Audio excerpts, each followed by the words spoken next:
116வது வகுப்புல 2வது சென்டென்ஸ் முடிச்சிருந்தோம்.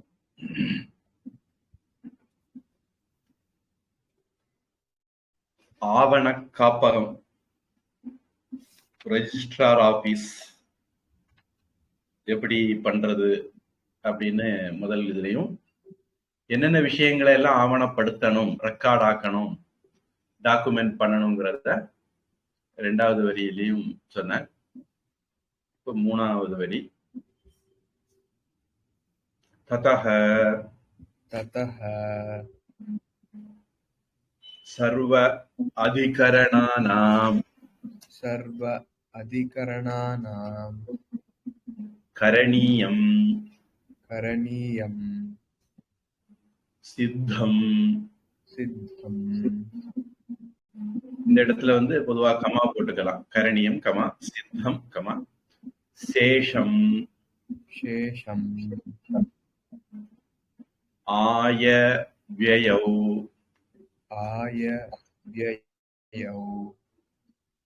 நீவீம் உபஸ்தானம் பிரச்சாரம். பிரச்சாரம்னு சம்ஸ்கிருதத்துல இருக்கு. உங்களுக்கு கா இருக்கா?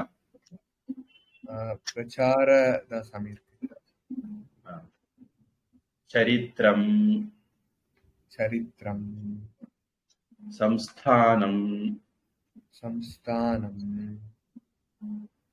ச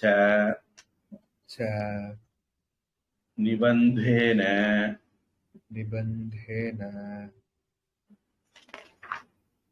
பிரயச்சேத்.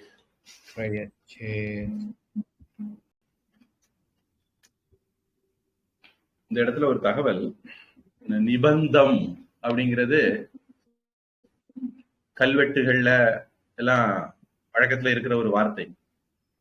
அதாவது ஒரு ராஜா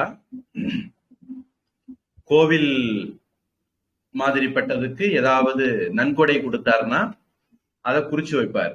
அத நிபந்தம் அப்படின்னு இப்பவும் கல்வெட்டு ஆராய்ச்சியாளர்கள் பயன்படுத்திட்டு இருக்காங்க. இது ராஜராஜன் எழுதின நிபந்தம். நிபந்தம்னாலே டாக்குமெண்ட் அப்படிங்கிற மாதிரியான ஒரு அர்த்தத்துல இன்னைக்கும் வழக்குல இருக்கு, கேள்விப்பட்டதாக எனக்கு படுது.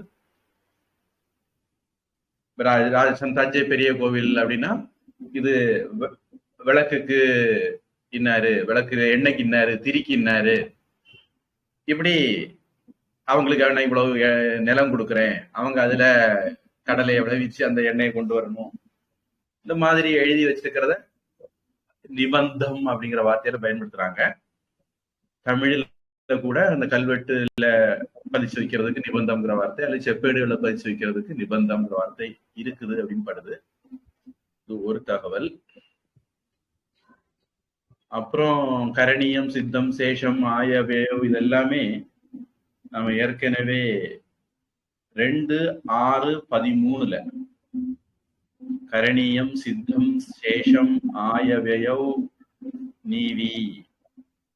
அப்புறம் 14 சம்ஸ்தானம் பிரச்சாரக ஷரீர அவஸ்தாபனம். சம்ஸ்தானம் பிரச்சாரம் ரெண்டும் அப்புறம் வந்திருக்குது.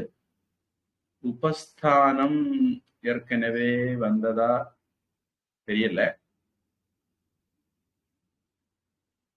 அதனால அந்த முந்தின பகுதியினுடைய ஒரு தொடர்ச்சி இருக்கிறத பார்க்க முடியுது.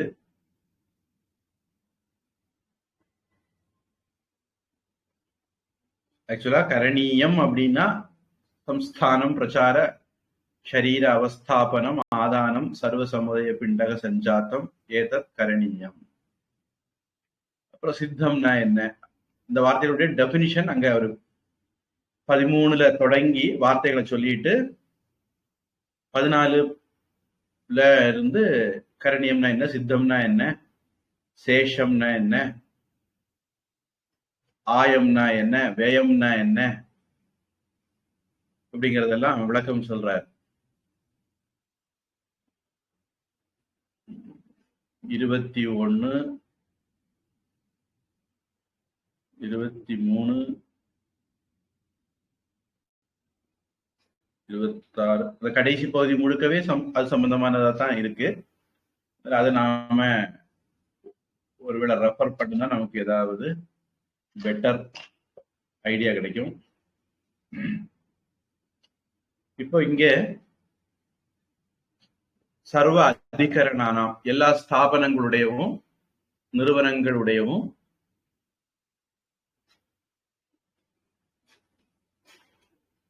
துறைகள் அப்படின்னு எடுத்துக்கலாம். இந்த தமிழ்ல நம்ம துறைகள் டிபார்ட்மெண்ட்ங்கிற வார்த்தை பயன்படுத்துறோம். அதனுடையவும் கரணியம் கரணியம் சித்தம் சேஷம் ஆயவயம் நீதிம் உபஸ்தானம் பிரச்சாரம் சரித்திரம் சம்ஸ்தானம் ச இது எல்லாத்தையும் நிபந்தேன பிரயச்சேத்.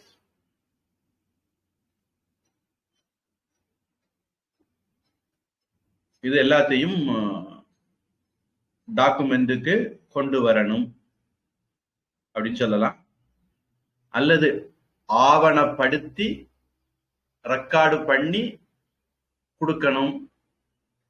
நாம இவங்களுக்கெல்லாம் ஏதாவது கொடுக்கறதா இருந்தால், பணம் ஒதுக்குறதா இருந்தால் அதெல்லாம் ரெக்கார்டு பண்ணிட்டு கொடுக்கணும் அப்படி எடுத்துக்கலாம். பிரயச்சேத்துங்கிறது எச்சேத்துனா கொடுக்கறது. எச்சேத் அப்படிங்கறத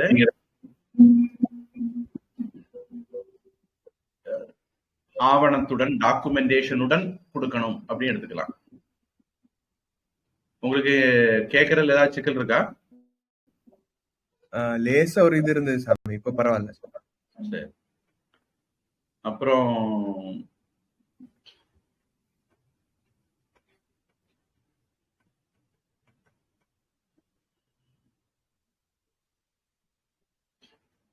பொதுவா அந்த கரணியம் அப்படிங்கிறதுக்கு அவரு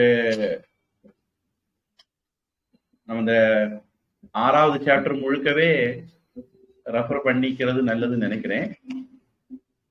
முக்கியமா இந்த கரணியம் அப்படிங்கிறது 2/6/13 14 அதுக்கு டெபினிஷன் கொடுக்கிறாரு. சம்ஸ்தானம் பிரச்சாரக சரீர அவஸ்தாபனம் ஆதானம் இதல் சர்வ சமுதாய பிண்டக சஞ்சாத்தம் இதெல்லாம் செய்யப்பட வேண்டியது அப்படிங்கிற தலைப்பு கீழே கொண்டு வர. சம்ஸ்தானம்னா நிறுவுறது, பிரச்சாரகம்னா அதை பரப்புறது அல்லது பயன்பாட்டுக்கு கொண்டு வர்றது, ஆதானம் அப்படின்னா வாங்கிறது, வரி மாதிரிப்பட்டது, ஃபைன் மாதிரிப்பட்டது.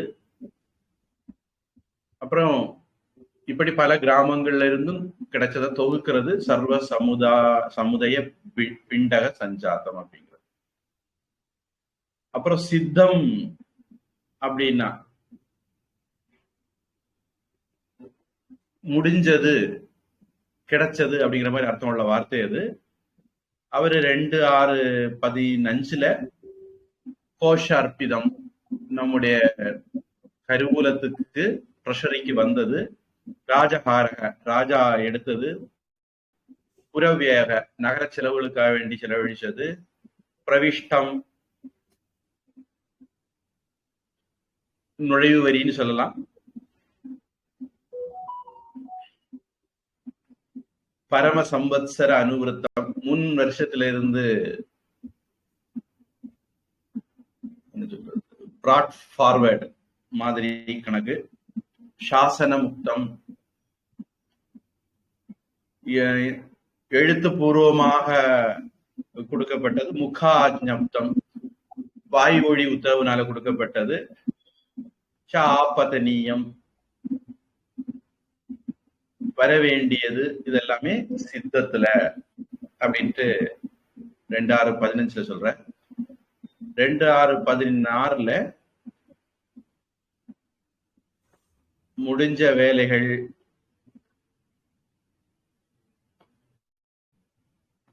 சித்தி கர்ம யோக, தண்டசேஷம் ஃபைன்ல பாக்கி, ஆகரணீயம் கலெக்ட் பண்ண வேண்டியது, பலாத்கிருத பிரதிஷ்டப்தம்,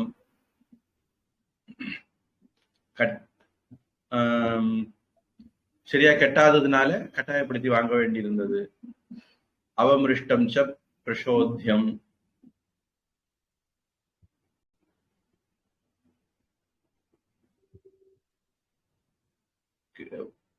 வற்புறுத்தி வாங்குறது, கட்டாயப்படுத்தி வாங்குறது, வர வேண்டியதை வசூலிக்கிறது, இதெல்லாமே சேஷம் அப்படின்ட்டு சொன்னார். அடுத்தது ஆயவேவங்கிறது வரவு செலவு. அதை பத்தி விவரமும் 2-6-17 சொல்லியிருக்காரு. அதுல 3 விதம், வர்த்தமானக, பரியுஷதக, அந்நிய ஜாதக அப்படின்ட்டு. அது 18, 19, 20 அதை பத்தி விளக்கம் சொல்றார். 21 வியம் அப்படிங்கிறத பத்தி சொல்றார்.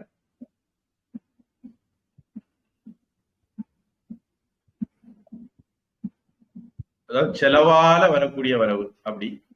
அடுத்தது 22 வரவு பற்றி இன்னும் சில விஷயங்கள் சொல்றார். 23 வியம் பற்றி சொல்றார். நித்தியோ நித்தியக உத்பாதிக, லாபோலாப உத்பாதிக அப்படின்னு 2 விதம். அதை பற்றி சொல்லி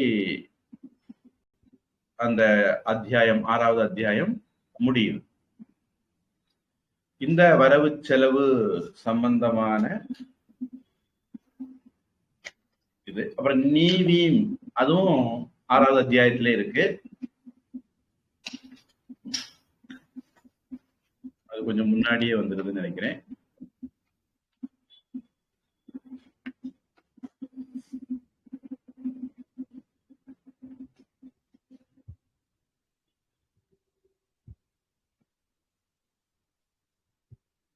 ரெண்டு 6-13 நீவிங்கிறத பத்தியும் எழுதியிருக்கிறார்.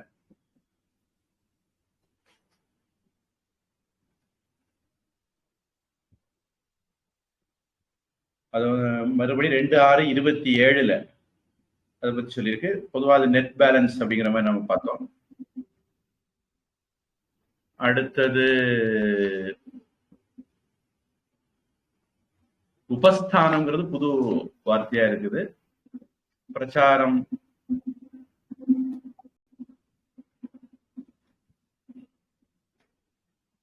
ங்கிறது 2-6-14 சம்ஸ்தானம் பிரச்சாரகன் இருக்கு. சரித்திரம் சம்ஸ்தானம் இதை எடுத்துக்கிட்டீங்கன்னா கொஞ்சம் மேலேயே 7-2 தேச கிராம ஜாதிகுல சங்கானாம் தர்ம விவகார சரித்திர சம்ஸ்தானம் அப்படின்னு கொஞ்சம் மேல அதை பத்தி வந்திருக்கு.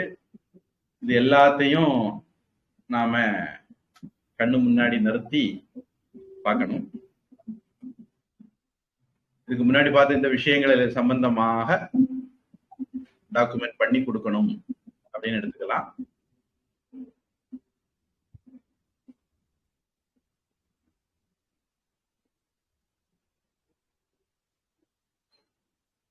ஆங்கிலம்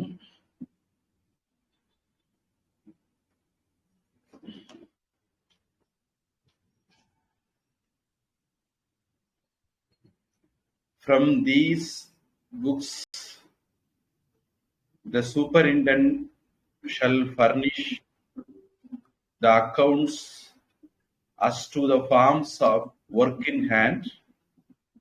the கரணியம்ங்கிறது ஒர்க் இன் ஹேண்ட் கொண்டு வராங்க. ஆனா அதை பற்றி கூடுதல் விவரங்கள் 2-6-13-14 தொடங்கி இருக்கு அப்படிங்கறத நம்ம ஞாபகம் வச்சுக்கணும். ஒர்க் இன் ஹேண்ட்னா என்ன அப்படிங்கிறதுக்கு விளக்கம். ஆஃப் ஒர்க்ஸ் அக்கம்ப்ளிஷ்ட் சித்தம் இதை பத்தியும் விவரம் முந்தின சாப்டர்ல இருக்கு.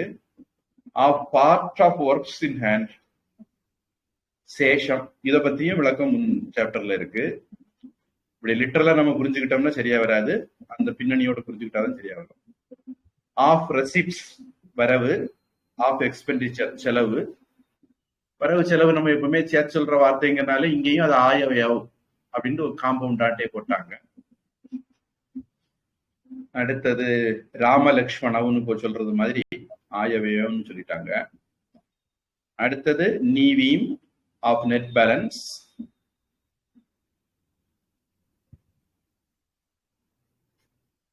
அடுத்தது சொல்லியிருக்கிற விஷயத்த எப்படி ஆங்கிலத்தில் புரிஞ்சுக்கிட்டு இருக்காங்கன்னு தெரியல.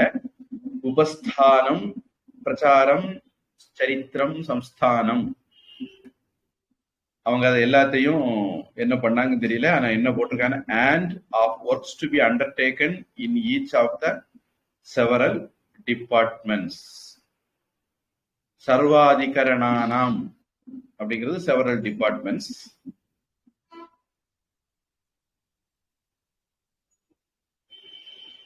மற்ற 4 வார்த்தைகளை டீல்ல விட்டது மாதிரி தெரியுது, எதனாலையும் தெரியல. தமிழ் என்ன சொல்லுது பாப்போம். அந்தந்த துறை ஆற்ற வேண்டிய பணிகளையும் செய்து முடித்தவற்றையும் செய்ய வேண்டியவைகளையும் வரவு செலவு இருப்பு முதலியவைகளையும் வேலையாட்கள் தங்கள் தொழில் செய்யுமிடத்தில் அல்லது அலுவலகத்தில் இருக்க வேண்டிய காலக்கணக்கையும் அவர்கள் முடிக்க வேண்டிய பணியையும் அவர்கள் கடைபிடிக்க வேண்டிய நியதிகளையும் ஆச்சாரங்களையும் பதிவு செய்த புத்தகங்களை அதிகாரிக்கு அனுப்பி வைக்க வேண்டும்.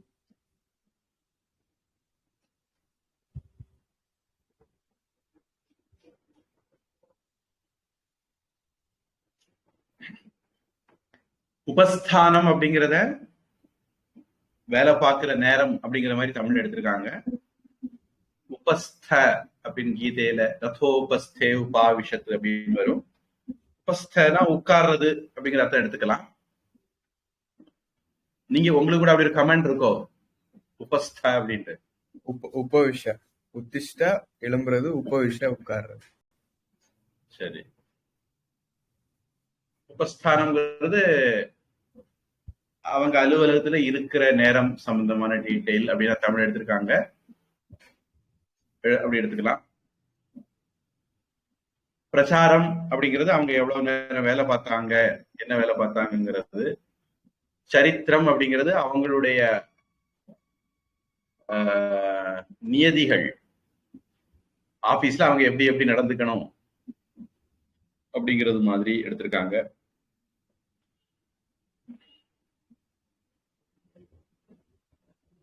தமிழ்ல அந்த இதுல திருப்பி இருப்பு, அதுக்கு பிறகுள்ள திருப்பி படிங்க.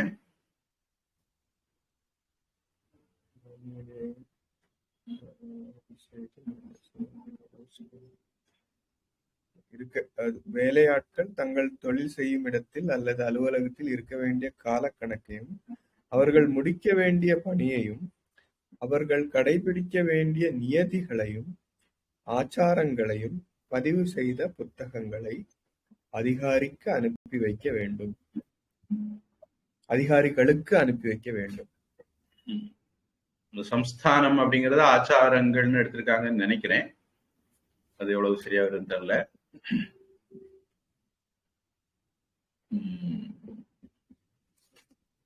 இதுல கரணியம், சித்தம், சேஷம் அது தமிழ்ல போட்டிருக்கிறது கொஞ்சம் கன்ஃபியூஸ் பண்ணலாமோ நினைக்கிறேன். கரணியம்னா டு டூ, இனிமேல் செய்ய வேண்டியது. சித்தம்னா செய்து முடிச்சது. சேஷம்னா ஏற்கனவே செய்தது பெண்டிங் இருக்கிறது. அந்த மாதிரி அதை புரிச்சுக்கணும். தமிழ் அவ்வளவு தெளிவா வந்திருக்கான்னு தெரியல. அந்த இதை தமிழ் திருப்பி படிங்க. அந்தந்த துறை ஆற்ற வேண்டிய பணிகளையும் செய்து முடித்தவற்றையும் செய்ய வேண்டியவைகளையும் வரவு செலவு செய்ய வேண்டியவைங்கிறது அதுவும் அந்த துறை ஆற்ற வேண்டியது ரெண்டும் கிட்டத்தட்ட தமிழ்ல பொறுத்த வரைக்கும் ஒரே அர்த்தம் தர மாதிரி தான் எழுதியிருக்காங்க. நம்ம கரெக்டா புரிஞ்சுக்க வேண்டியது இனிமேல் செய்யப்பட வேண்டியது கரணியம், ஏற்கனவே செய்து முடியாம பாக்கி இருக்கிறது சேஷம். அப்படி புரிஞ்சுக்கணும். இப்ப 4 போலான்னு நினைக்கிறேன்.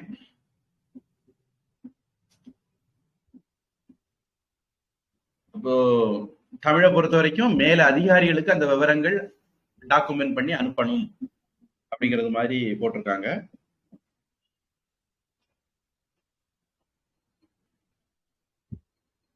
அந்த மாதிரி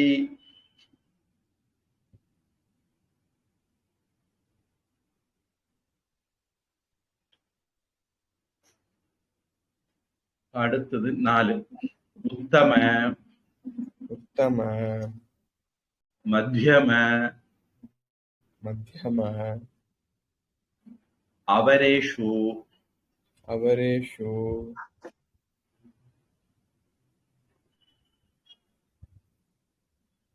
ச ச கர்மசு கர்மசு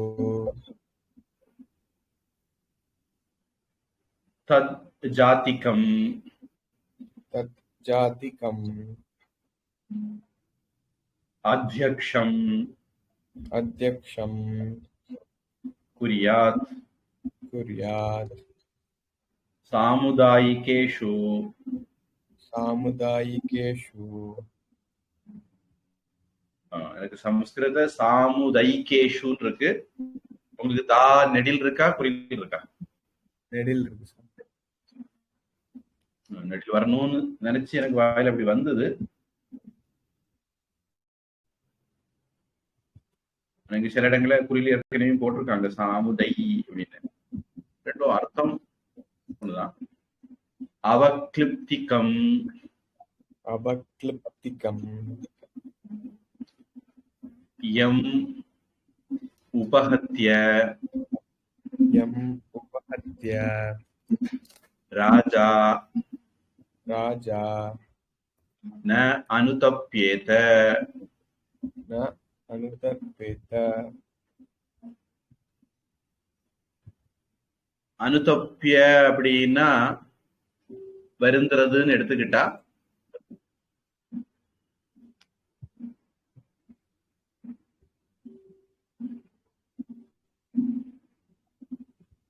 அதுக்கு டு ஹீட் வெக்ஸ் அனாய்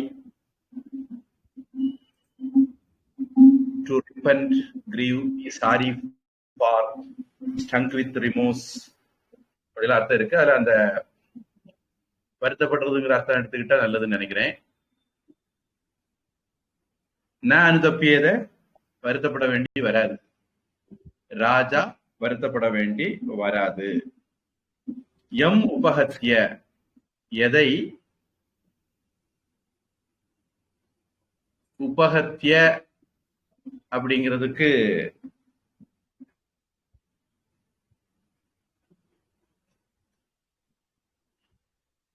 தவற விட்டு அப்படின்னு எடுத்துக்கலாம். பொதுவா கொல்றது அப்படின்னு அர்த்தம்.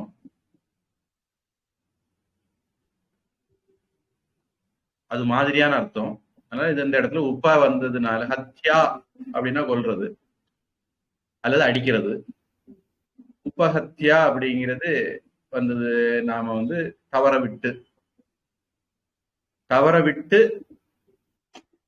வருந்த வேண்டி வராது. தவற விட்டாலும் வருந்த வேண்டி வராதுன்னு வச்சுக்கோங்களேன்.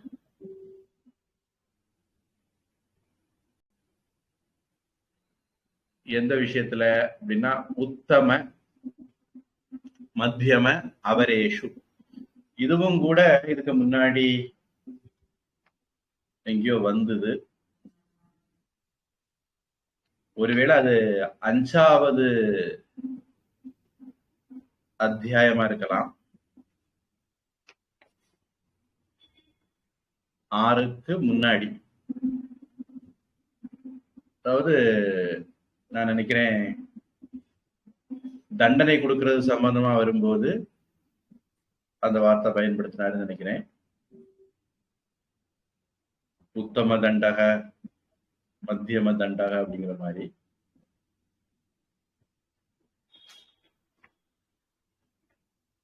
அது பார்த்துக்கணும்.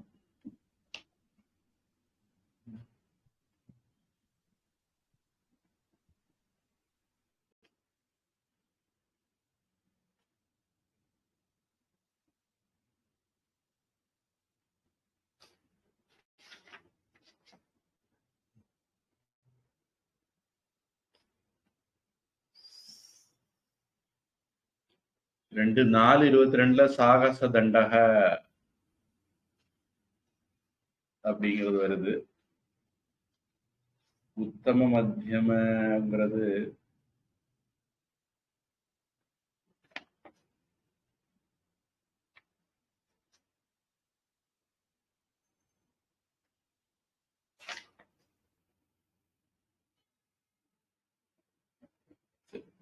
நம்ம பார்த்தோங்கிறது எனக்கு ஞாபகம் இருக்கு, எங்கேன்னு கண்டுபிடிக்க முடியல. உத்தமன மேலான, மத்தியமன நடுத்தரம், முதல் தரம், நடுத்தரம், கடைத்தரம், அவரேஷு, கர்மசு, இப்படி 3 விதமான வேலைகள் இருக்கலாம். இப்படியே எடுத்துக்கலாம். அது முக்கியமான வேலை, கொஞ்சம் முக்கியம் குறைஞ்ச வேலை, முக்கியம் இல்லாத வேலை, அப்படியே எடுத்துக்கலாம். இப்படிப்பட்ட வேலைகள்ல தஜ்ஜாதிகம் அத்தியக்ஷம் குறியாது. அந்தந்த ஜாத்திய, ஒரு அர்த்தம் நான் சும்மா சொல்றேன், அந்தந்த ஜாதியை சேர்ந்தவனை தலைவராக்கணும் அப்படின்ட்டு.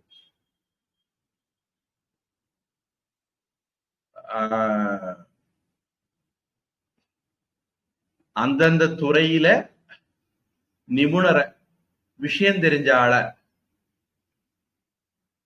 தலைவராக்கணும், சூப்பர்வைசர் ஆக்கணும் அப்படின்னு புரிஞ்சுக்கிட்டா சரியா இருக்கும்.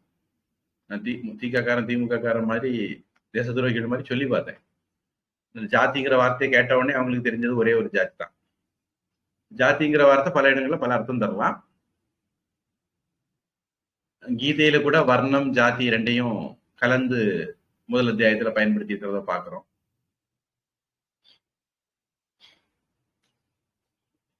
ஜாயத்தே வர்ண சங்கரக அப்படின்னு சொல்லியிருக்கோம். ஜாதி தர்மாக, குல தர்மாக, சாஸ்வதாக அப்படின்னு எல்லாமும் சொல்லியிருக்கோம். இன்னைக்குள்ள ஜாதிங்கிற மாதிரி அர்த்தம் எடுத்தா சரி வராது.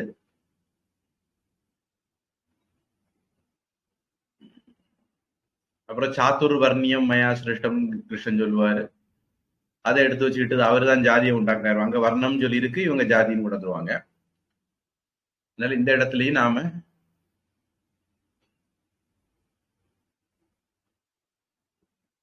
பகுத்தறிவு கூமுட்டைகள் மாதிரி போண்டான்னு நினைக்கிறேன்.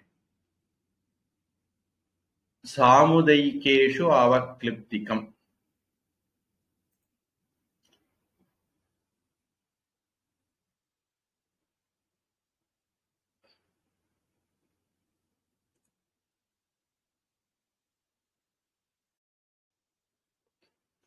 அவக்லிப்திகம் அப்படிங்கிறதுக்கு பாசிபிலிட்டி அப்படிங்கிற மாதிரி ஒரு அர்த்தம் இருக்கு.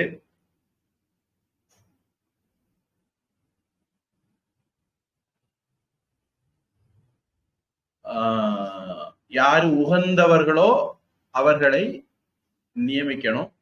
அப்படி நியமிச்ச பிறகு ராஜா வருத்தப்பட வேண்டி வராது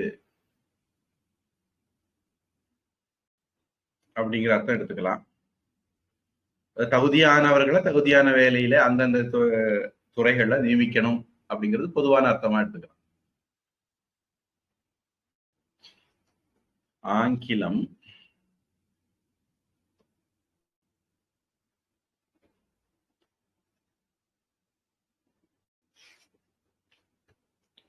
to supervise works of high, middling and low description. Superintendents with corresponding qualification shall be employed.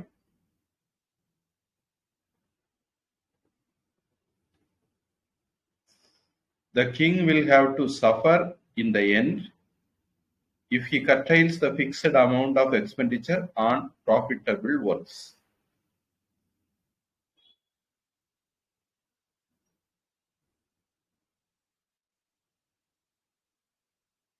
இந்த சாமுதாயிகேஷு அவல்கிருப்திகம்ங்கிறத இவங்க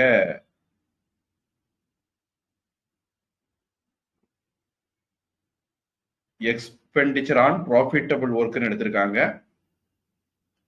எம் உபஹத்திய அது வந்து கர்டைல் அப்படின்னு எடுத்திருக்காங்க. The king will have to suffer in the end. அங்க இருக்கிறது ந அனுதப்பியதுன்னு இருக்கு, சஃபர் பண்ண வேண்டி வராது. அனுதப்புன்னா சஃபர் பண்றது, ந அனுதப்பியத சஃபர் பண்ண வேண்டி வராது அப்படிங்கிறதாக்கும் சம்ஸ்கிருதத்துல இருக்கு. அதை செய்தாலும் அவர் வருத்தப்பட வேண்டி வராதுங்கிற துணிலியாக்கு எம் உபகத்திய ராஜா ந அனுதப்பியதன்னு இருக்கு. பாட்ட பேதம் ஏதாவது இருக்கான்னு எனக்கு தெரியல. சாமுதைகேஷு அவக்லிப்திகம்ங்கிறது எக்ஸ்பெண்டிச்சரா நான் ப்ராஃபிட்டபிள் ஒர்க்னு எடுத்திருக்காங்க. அது எப்படி எடுக்க முடிஞ்சதுன்னு தெரியல. தமிழ்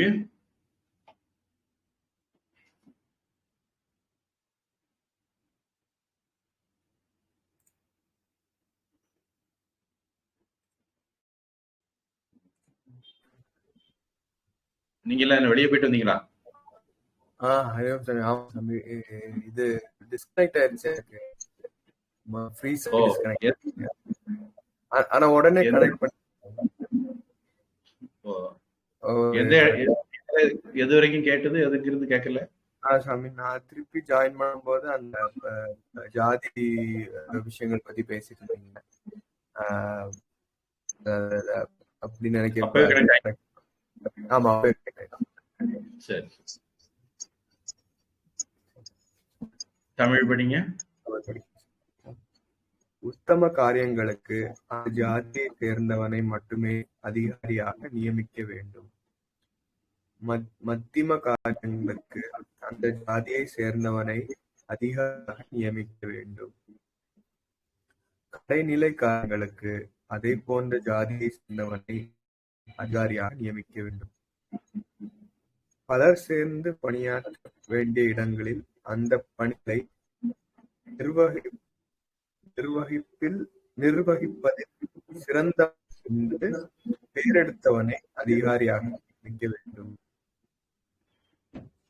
அப்படி நியமிக்கப்பட்ட அதிகாரிகளால் ஏதாவது குற்றமிழைந்து அதனால் அவருக்கு மரண தண்டனை விதிக்கும் சூழ்நிலை ஏற்படுமானால் அதற்கு மன்னன் வருத்தப்படாதிருக்கும்படியானவர்களையே அதிகாரிகளாக நியமிக்க வேண்டும். பிராக்கெட்ல மன்னன் நண்பர்களுக்கோ வீரர்களுக்கோ மரண தண்டனை விதிக்கும் போது வருத்தப்படுவான். அதிகாரிகள் நியமனத்தில் மன்னரின் உறவினர்களும் நண்பர்களும் இடம்பெறக்கூடாது என்பதை இப்படி வேறு விதமாக கூறுகிறார். தமிழ் மொழிபெயர்ப்பு பெட்டரா இருக்கு. சாமுதாயிகேஷு அவக்லிப்திகம் அப்படிங்கிறத சேர்ந்து செய்யக்கூடிய வேலையா இருந்தால் அப்படின்னு எடுத்திருக்காங்க. ஆனா உத்தம மத்தியம் அவரேஷு வந்து தமிழ் மொழிபெயர்ப்பு கொஞ்சம் தப்பாதான் வந்து சேரும்.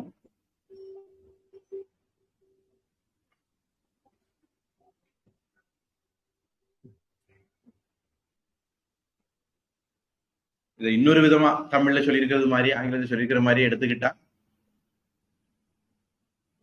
பிராமணர்கள்லயும் சூப்பர்வைசர் இருந்தாங்க, கத்திரியர்கள்லயும் சூப்பர்வைசர் இருந்தாங்க, வைசியர்கள்லயும் சூப்பர்வைசர் இருந்தாங்க, சூத்திரர்கள்லயும் சூப்பர்வைசர் இருந்தாங்க அப்படிங்கிற மாதிரி எடுத்துக்கிறதுக்கும் இடம் இருக்கு.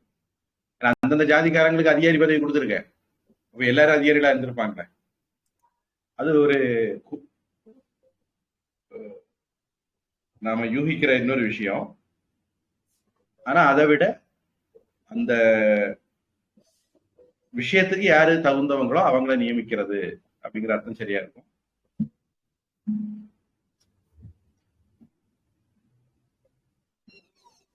அப்புறம் மகன் மருமகன் இப்படி எல்லாம் ஒன்றப்படாது. அப்புறம் அவங்க தப்பு செய்தா நாம தண்டிக்க முடியாது அப்படிங்கிற அந்த ஒரு விளக்கம் தமிழ் நல்லா தான் இருக்கு. நண்பர்களோ உறவினர்களோ நியமிச்சால் அவங்க ஏதாவது தப்பு செய்தாங்கன்னா நம்ம தண்டிக்க முடியாத சூழல் வரும். எம்ஜிஆருடைய வாழ்க்கையில சொல்லுவாங்க, அவர் ஒரு தடவை என்னுடைய அண்ணன் சக்கரபாணி தான் நினைக்கிறேன் அவர் பேரு, அவருடைய உறவினர்களோ என் பேரை சொல்லி ஏதாவது இது பண்ணாங்கன்னா அதை யாரும் ஏத்துக்கிட வேண்டாம் அப்படின்னு ஓப்பனா ஸ்டேட்மெண்ட் விட்டார். இவருக்கு கூட இருந்த யாரும் அவர் குடும்பத்தை பிரிக்கிறதுக்காக வேண்டி என்னவோ பண்ணிட்டாங்க போல. ஏன்னா இவருக்கு கிட்னி ரெண்டும் வேலை செய்யாத போது அவருடைய சக்கரபாணியினுடைய மகள்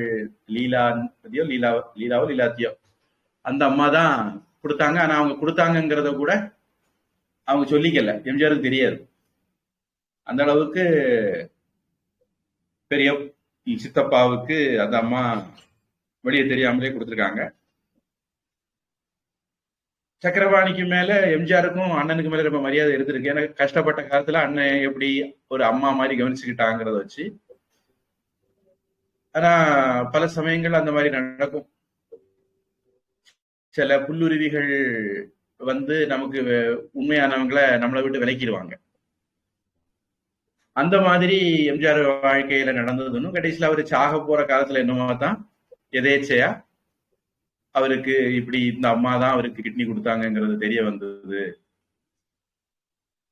அப்படிங்கிறது மாதிரி. அல்லது ரெண்டாவது முதல் தடவை கிட்னி மாற்ற வேண்டி வரும்போது இவங்க தான் முதல்ல தந்தாங்க அப்படிங்கிறது மாதிரி தெரிய வந்திருக்குன்னு நினைக்கிறேன். அப்போ அது வாழ வேண்டிய ஒரு பொண்ணு நமக்கு தந்துட்டாங்களேன்னு அவரு வருத்தப்பட்டாரு சொல்லுவாங்க. ஆனாலும் பழைய மாதிரி அந்த உறவு உடஞ்சதான் இருந்து பழைய மாதிரி வரல அப்படின்னு கேள்விப்பட்டேன். அதுக்கு அவருடைய மனைவி ஜானகி அம்மாள் அன்கோ உடைய செயல்கள் காரணங்கிறது மாதிரி சொல்றாங்க. ஏன்னா எம்ஜிஆர் அவருக்கு குழந்தை இல்லாததுனால தனக்கு சொத்தெல்லாம் அண்ணன் பிள்ளைகளுக்கு கொடுத்துடக்கூடாது, அண்ணனுக்கு நன்றி உணர்வுல அண்ணனுக்கு கொடுத்துடக்கூடாது அப்படிங்கிற இதுல. ஆனா இதெல்லாம் நடக்கிறதுக்கு முன்னாடி எம்ஜிஆர் திருச்சி பக்கத்துல என்னவோ கொஞ்சம் வாங்கியிருந்தார், அண்ணன் பேர்ல வாங்கியிருந்தாரு போல. நான் நினைக்கிறேன் அதிமுகவுக்கு வாங்கின சொத்து அண்ணன் பேர்ல வாங்கியிருந்தாருன்னு நினைக்கிறேன். அதை இப்ப அதிமுக காரங்க ஆட்டையை போடுறதுக்கு முயற்சி பண்ணிட்டு இருக்காங்களாம், அண்ணனுக்கு குடும்பத்துக்கு போயிடக்கூடாதுன்னு. இந்த தகவலை வரதராஜன் அப்படின்னு ஒருத்தர் நேதாஜி மக்கள் கட்சின்னு ஒன்று வச்சு நடத்திட்டு இருக்காரு, ஒரு நேர்மையான ஒரு ஆசாமி. அவரு இந்த அதிமுக காரங்களுடைய இந்த அயோக்கியத்தனத்தை சொல்லும் போது, ஏண்டா சத்யா ஸ்டுடியோ அது இதுன்னு எல்லாமே நீங்க அபேஸ் பண்ணிட்டீங்க, இந்த ஒரு சொத்தையாவது அவன் குடும்பத்துக்கு விட்டு வைங்கடா அப்படிங்கிற மாதிரி அவர் சொல்லும் போது கிடைச்ச தகவல் இது.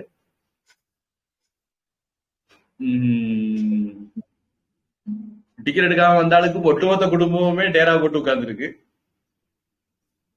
அது வேற கதை. மனசாட்சி இல்லாதவங்களுக்கு அதெல்லாம் ஒரு பெரிய பிரச்சனை இல்லை. சாணக்கியர் மனசாட்சி உள்ள ஆட்களுக்காக வேண்டி பேசுறாரு. என்ற ஒரு ஆள் வந்தாரு, வந்து அது கருணாநிதி பெரிய சாணக்கியர் ஆகும் அப்படின்னாரு. நான் சொன்னேன், சாணக்கியரை கேவலப்படுத்தாதீங்க, சகுனின்னு வேணா சொல்லுங்க, நான் ஒத்துக்கிடுவேன் அப்படின்னு.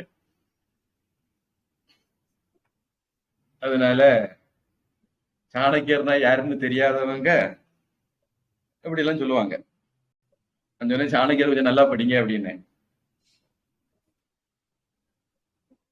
சாணக்கியர் எந்த அளவுக்கு தர்மத்தை காப்பாற்றணும்னு முயற்சி பண்ணாரு, தர்மத்துக்காக வேண்டி ஒரு நாட்டை அதர்மமான ராஜாட்ட இருந்து விடுவிக்கிறதுக்காக வேண்டி போராடினார். அவருடைய முக்கிய பின்னணியே அதுவாகும். தனநந்தன் முறைய ஆட்சி பண்ணல, அவன் வந்து எப்படி போப்புகள் எல்லாம் வாழ்ந்தாங்களோ அது மாதிரி சொகுசா வாழ்ந்துட்டு இருந்தான். மக்களுக்காக வேண்டி வாழாம அவனுக்காக வேண்டி அரச அந்த பதவிய, ராஜா பதவியை பயன்படுத்திட்டு இருந்தான்.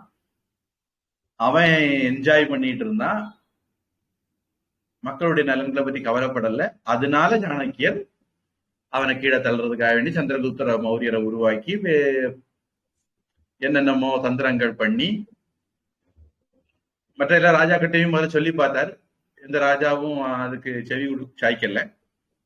அதனால நம்மளே மாற்று ஏற்பாடை உருவாக்கும் அப்படின்னு சொல்லிதான் புதுசா ஒரு ஆளை சந்திரகுப்த மௌரியரை உருவாக்கி இதெல்லாம் பண்ணார்.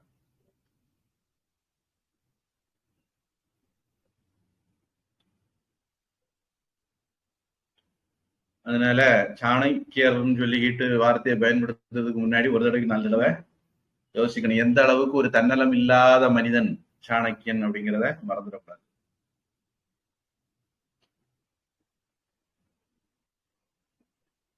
அடுத்தது சக கிராஹிணஹ சஹ ஆஹினஹ பிரதிபுவஹ பிரத்புவஹ கர்ம உபஜீவினஹ. கர்ம உபஜீவினஹ. இல்ல கர்ம உபஜீவினக சம்ஸ்கிருதத்துல ஒரு ஸ்பேஸ் போட்டிருக்காங்க. அந்த ஸ்பேஸை வந்து ஒரு ஹைபன் போட்டு நிரப்பிக்கலாம். ஏன்னா அதுல ஒரே வார்த்தை கர்மோபஜீவினகன்னு வரும். படிக்கிற சௌகரியத்தை அவங்க பிரிச்சிருக்காங்க. புத்ராஹா அதுல வந்து அந்த விசர்க்கம் இல்ல, அது மறைஞ்சிட்டுதுன்னு எடுத்துக்கலாம். ரெண்டையும் மிஸ்டேக்னு எடுக்க முடியாது, ஆனா அது மறைஞ்சிட்டுது அப்படின்னு நம்ம பிரிச்சு படிக்கிறோம். அதை சொல்றோம். பிரிக்காம படிச்சா அது சொல்ல வேண்டியது இல்லை. பிராத்தரஹ பிராத்தரஹ பாரியா பாரியா துஹிதரஹ துஹிதரஹ பிருத்யாஹ பிருத்யாஹ ச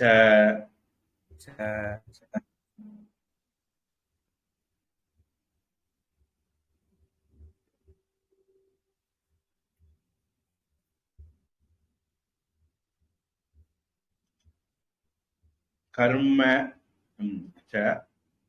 அஸ்ய கர்மச்சேதம் கர்மச்சேதம் வஹேயுஹு வஹேயுஹு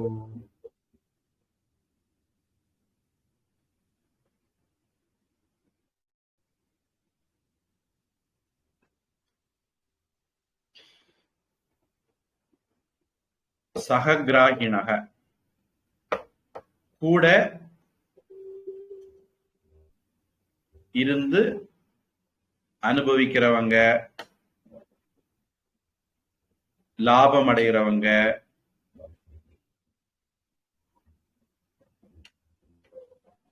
சோனியா காந்திக்கு ஒரு பிரச்சனை வந்தது.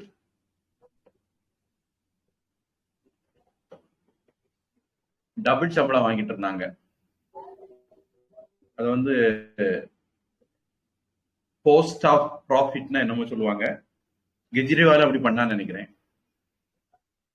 அதாவது அரசாங்கத்திட்ட இருந்தும் பணம் வாங்கிக்கிறது, இன்னொரு பதவியில இருந்தும் பணம் வாங்கிக்கிறது. ஒரே சமயத்துல 2 பதவி 3 பதவியில இருந்து பணம் வாங்கிக்கிறது.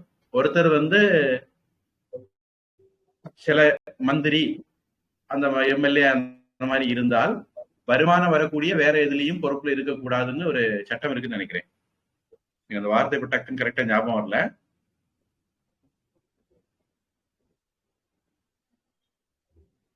ரெஸ்பான்சிபிலிட்டி வித் ப்ராஃபிட், அது ஒரு சட்ட வார்த்தை ஒண்ணு இருக்கு, இப்ப மறந்துட்டேன். ஜாப் வித் ப்ராஃபிட் அந்த மாதிரி ஏதாவது அந்த மாதிரி. சககிராகிணக லாபம் அடையக்கூடியவங்க, கூட இருந்து லாபம் அடையக்கூடியவங்க. பிரதிபுவக கர்ம உபஜீவினக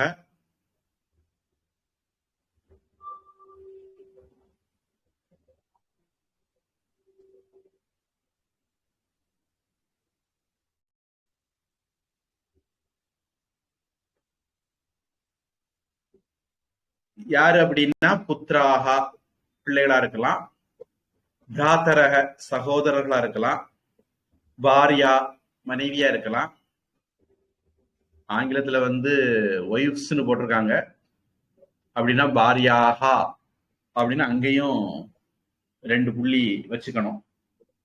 ஆங்கிலம் படி எடுத்துக்கிறதா இருந்தா பாரியான்னு எடுத்தா சிங்குலர், பாரியாகான்னு எடுத்தா plural. plural ஆங்கிலத்தில் எடுத்திருக்காங்க. ராஜா விஷயத்துல அது இருக்கலாம். துஹித்தரக,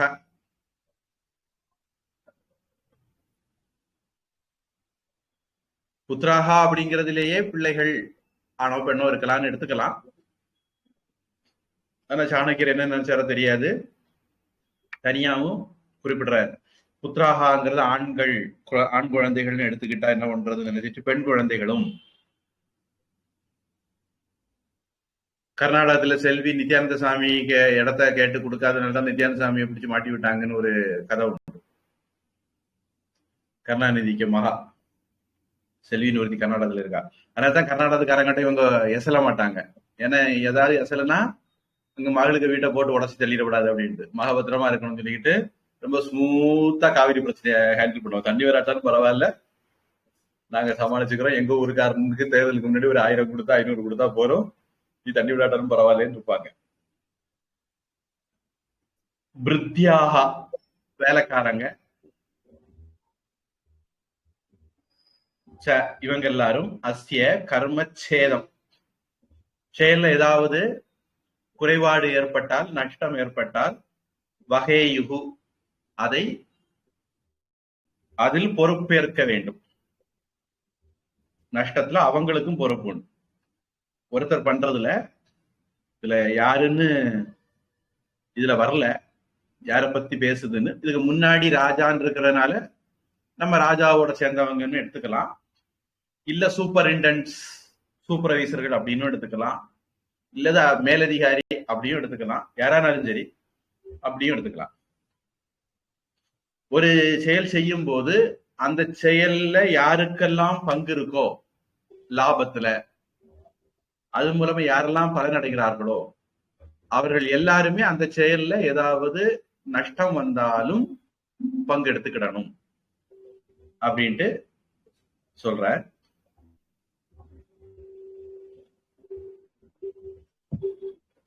இப்ப ஒருத்தர்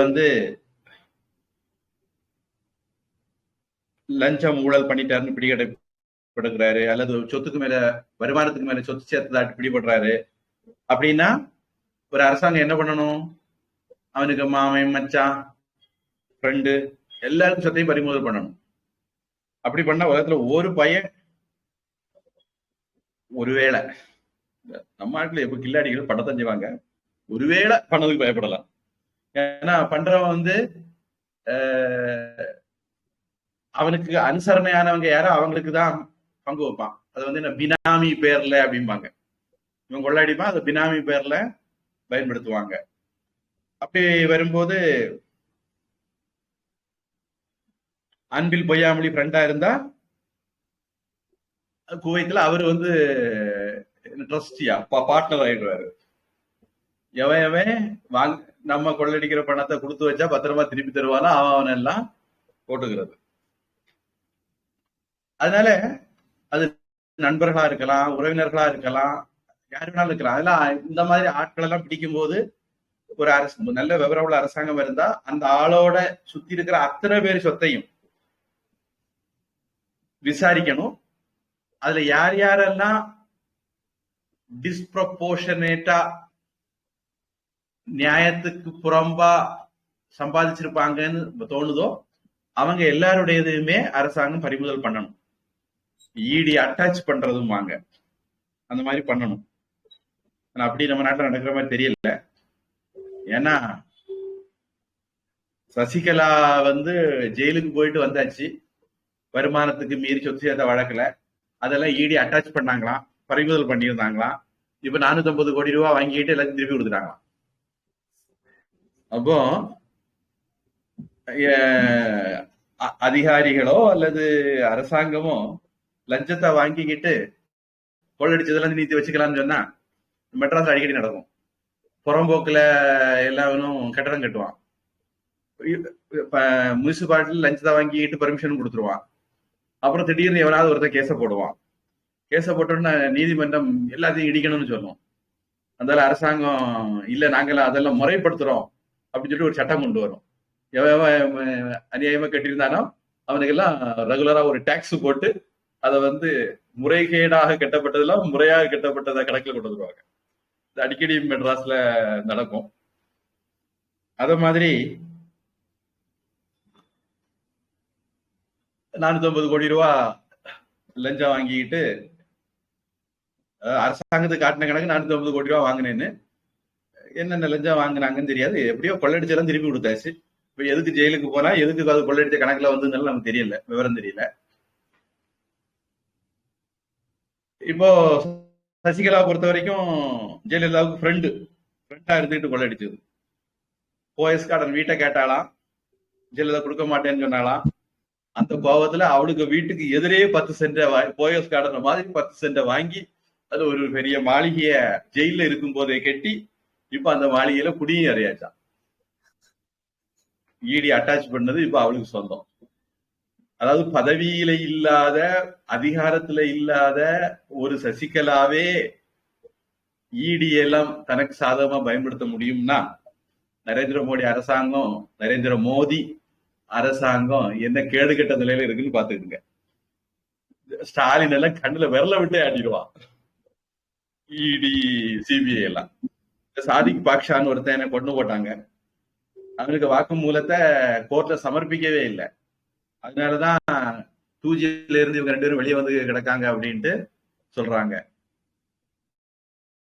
அதனால சிஸ்டம் சரியில்லை அப்படின்னு ரஜினிகாந்த் சொன்னதான் சொல்லி நம்ம ஆறுதல் பட்டுக்கணும். ஆங்கிலம்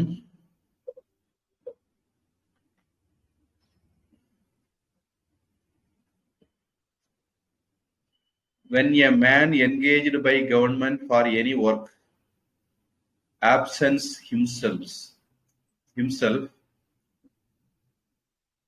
his sureties who conjointly received from the government. ஆங்கிலம் கொஞ்சம் வித்தியாசமா இருக்குன்னு நினைக்கிறேன். ஆங்கிலம் சொல்றது நான் புரிஞ்சுக்கிட்டது சரியா இருந்தா, இப்ப நாம ஒரு லோன் வாங்குறோம். அந்த லோனுக்கு நான் உத்தரவாதம் கொடுக்குறேன், 2 பேரும் கையெழுத்து போட்டிருப்பாங்க. லோன் வாங்கினவன் தலைமறைவாயிட்டான்னா யாரு உத்தரவாத கையெழுத்து போட்டாங்களோ அவங்ககிட்ட இருந்து புடிக்கணும் அப்படின்னு இன்னைக்கு ஒரு இது இருக்கு. அந்த மாதிரி அர்த்தத்துல ஆங்கிலம் போகுதுன்னு நினைக்கிறேன். அதனால பொதுவா யாருக்குன்னாலும் உத்தரவாத கையெழுத்து போடுறதுக்கு முன்ன ஜாதகம் எல்லாம் பாத்துக்கணும். சில பேருக்கு ஜாதகத்திலே இருக்கும், நீ உத்தரவாத கையெழுத்து போட்டா நீதான் மாட்டுவ, அவன் கெட்ட மாட்டான் அப்படின்ட்டு. அதனால நமக்கு நேரம் காலம் எல்லாம் சரியா இருக்கான்னு பாத்துக்கிட்டு தான் அடுத்தவங்களுக்கு உத்தரவாதத்துக்கு போனோம்.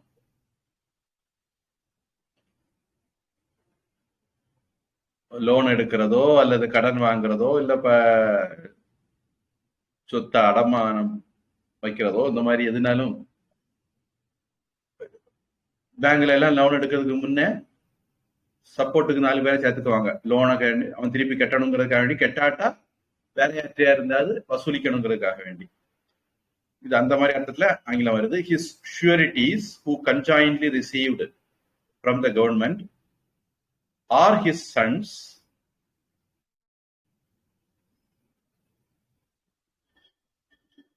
பிரதிபுவக கர்ம உபஜீவினக அப்படிங்கிறத his sureties who conjointly received.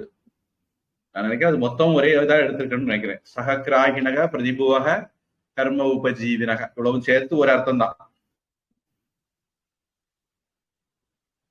Are his sons, brothers, wives, daughters and servants living upon his work shall bear the loss caused to the government.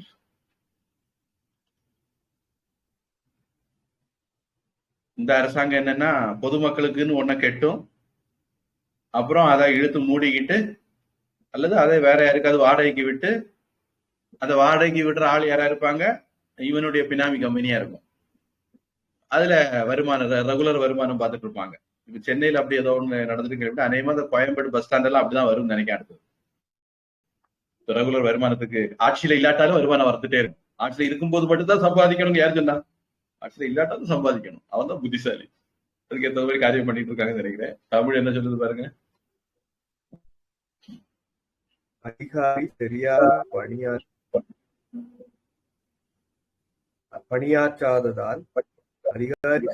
பணியாற்றாததால் ஏற்படும் கஷ்டத்தை அவனுடன் இணைந்து பணியாற்றவர்கள் அவனை பரிந்துரைத்தவர்கள், அவன் உத்தியோகத்தைக் கொண்டு ஜீவிப்பவர்கள், சகோதரர்கள், பிள்ளைகள், பெண்கள், வேலையாட்கள் முதலானோர் இருக்க வேண்டும்.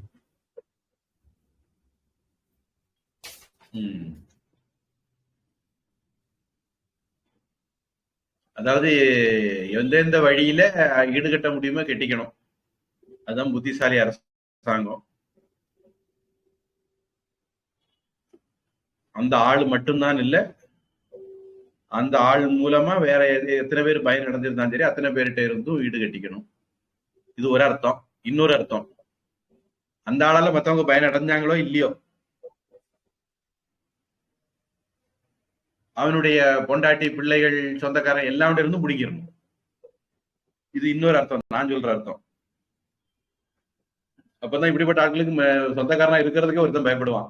அவன் ஏதாவது கொஞ்சம் லேச செய்ய ஆரம்பிச்சாலே உடனே கூப்பிட்டு கவர்மெண்ட்டுக்கு சொல்லிடுவான், அந்த பையன் கொள்ளடிக்காம்பா, பிடிச்சிரு, இப்பவே பிடிச்சிரு, பிறகு வந்து என்ன பிடிக்காது அப்படின்னு சொல்லி தந்துருவாங்க. சில பேருக்கு ஜாதகத்துல கூட இப்படி இருக்குன்னு கேள்வி. அதாவது அந்த ஆளை வச்சு வருமானம்,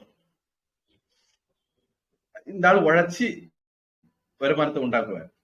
எவனோ ஒரு புறம்போக்கு கூட இருந்து ஒட்டுண்ணியா இருந்து தின்னுட்டு இருப்பான், அவன் என்ஜாய் பண்ணிட்டு இருப்பான். இவன் சம்பாதிப்பான், அவன் என்ஜாய் பண்ணுவான். இந்த மாதிரி கூட சில பேருக்கு ஜாதகத்துல இருக்கும்.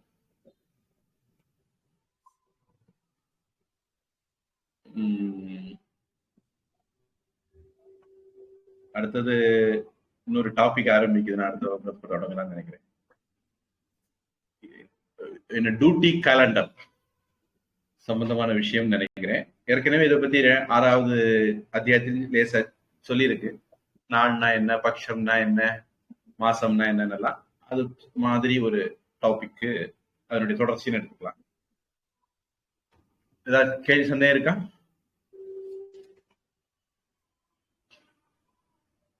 இல்ல சாமி, பிரார்த்தனை. ஓம் மண்முகில் வழாது பெய்க, ஓம் வான்முகில் வழாது பெய்க, மலிவளன் சுரக்க, மலிவளன் சுரக்க, மன்னன் போன்முறை அரசு செய்க, மன்னன் போன்முறை அரசு செய்க, குறைவிலாது உயிர்கள் வாழ்க, குறைவிலாது உயிர்கள் வாழ்க, நான்மறை அறங்கள் ஓங்க, நான்மறை அறங்கள் ஓங்க, நற்றவம் வேள்வி மல்க, நற்றவம் வேள்வி மல்க, மேன்மைகொள் சைவ நீதி, மேன்மைகொள் சைவ நீதி, விளங்குக உலகமெல்லாம், விளங்குக உலகமெல்லாம், வாழ்க அந்தணர், வாழ்க அந்தணர்,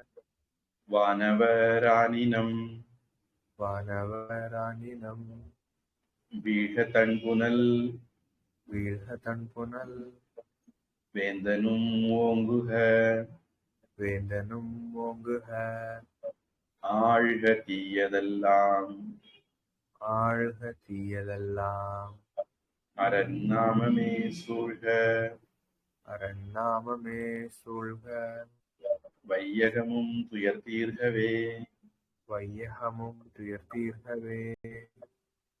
ஹரிஹி ஓம் தத்சத். ஹரிஹி ஓம் தத்சத். சர்வம் பிரம்மார்ப்பணமஸ்து. சர்வம் பிரம்மார்ப்பணமஸ்து. ஸ்ரீகிருஷ்ணார்ப்பணமஸ்து. ஸ்ரீகிருஷ்ணார்ப்பணமஸ்து. ஹரி ஓம்.